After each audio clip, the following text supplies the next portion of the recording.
Hey everyone, welcome back to Bix Book Summary.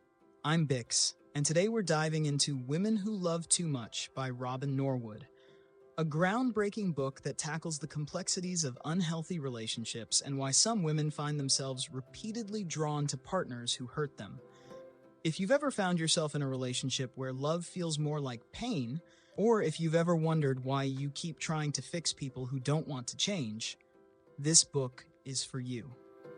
But it's not just about understanding these patterns, it's about learning how to break free from them and rediscover your self-worth. In this video, we'll explore the emotional traps that keep women stuck, the origins of these behaviors, and how to start the journey toward healing and healthy love. Get ready for a transformative conversation. Let's dive in. Robin Norwood introduces us to a pattern many women find themselves stuck in: loving too much. But what does that really mean? It's not just about choosing the wrong partner. It's about becoming so consumed by the relationship that your identity, happiness, and even health take a back seat. Imagine a woman named Jill, a high achiever in her career, but completely lost when it comes to love. She dates Randy, a man who's emotionally unavailable and unpredictable. Jill tries everything to win his affection. She cooks elaborate meals, plans surprise dates, and even flies out to visit him when he barely texts back. Despite Randy's indifference, she clings to the hope that her love will eventually transform him. What Jill doesn't realize is that her desperate need to fix and earn Randy's love isn't about him. It's about unresolved wounds from her past. Growing up in a home where love was conditional and approval was hard-earned taught Jill to chase affection at any cost. Norwood's first crucial insight is this: love is not about sacrifice to the point of losing yourself. Recognizing these destructive patterns is the first step toward healing. Love should be nurturing, mutual, and empowering, not an endless struggle to prove your worth. One of Norwood's most striking insights is that loving too much is not just a pattern, it's an addiction.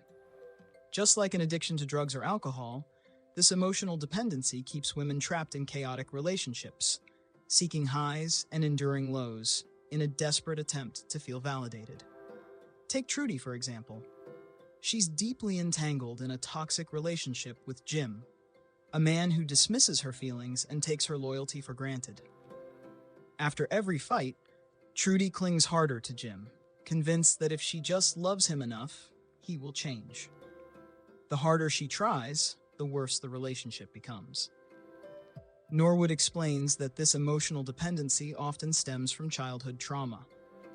If love was inconsistent or came with strings attached during childhood, it conditions women to associate love with pain and struggle.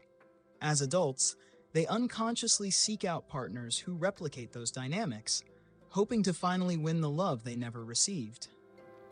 Breaking this addiction requires a radical shift in focus. Instead of pouring all that energy into fixing someone else, women must channel it into healing themselves.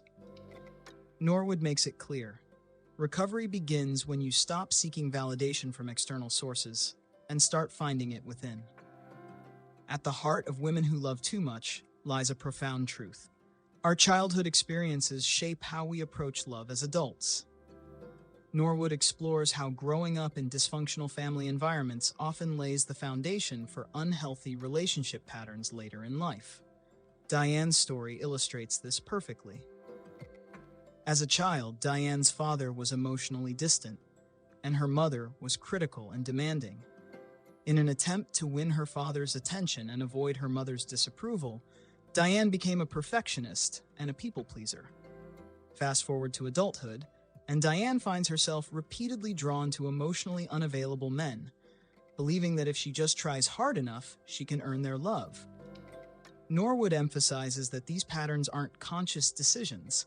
They are survival mechanisms formed during childhood. But here's the empowering truth: once women become aware of these connections, they gain the power to break free. Diane's turning point came when she began to understand that her worth wasn't tied to earning someone else's love. Through therapy and self-reflection, she learned to set boundaries and choose partners who valued and respected her without conditions. Healing, Norwood explains, involves reparenting yourself, giving yourself the love, compassion, and care you may not have received as a child. It's about learning to become your own source of stability and strength. One of the most life-changing lessons in Women Who Love Too Much is the importance of setting boundaries. Many women who fall into the pattern of loving too much believe that love means sacrificing everything for their partner: time, energy, and even their identity.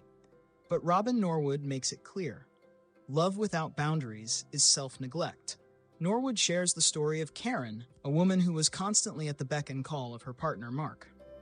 Karen was the one who always made the plans, handled the responsibilities, and forgave Mark's repeated mistakes.